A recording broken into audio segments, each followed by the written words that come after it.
Kawata. Kin san me nake addu'a kullum in nayi sallah? A ina jin ki. Burina Ubangiji ya bani wani mai kuɗin ya zo ya aure ni. Don wallahi ba zan iya auren talaka ba yanzu. Ina dai hakan ne gaskiya ma ba zan iya auren talaka ba. Haba dai. Wallahi. Ke ma kice kamar ne kike? Ɗaya miki. Ai bari ki jin gaya miki mai kuɗi. Duk tsufan shi, duk munin shi, duk yanda yake son ya auren shi mu zauna wallahi. Allah in dai yana da kuɗi ba. Da gudu ma zan aure shi wallahi. Oke to ina zo. Kawata. Ni ma ba addu'a ta da Allah ya sa haka ne. Zan ki wani mana. Yo sai duwa.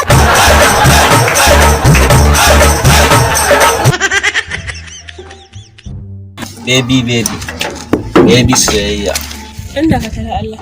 Da Allah ko wanda ya tura ana sallama da ni. Ai ni ne.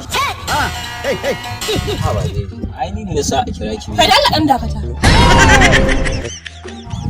Allah na tuba Allah astaghfirullah. Allah ba irin wannan nace ka bani ba.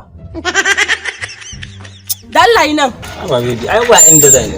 Ai sai ina nan sai kin bani furan soyayya. Ah baby, ai ina nan ba inda zan yi. Alamun soyayya. Yes. Ni na baka? Yes. Baby na. To dan jira ni.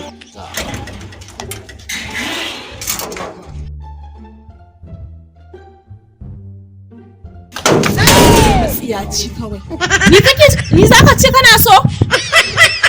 Allah na tuba tsanyi da irin wannan ko almajirin gidana ba na bukatan wannan dan iska kan tsinan ne.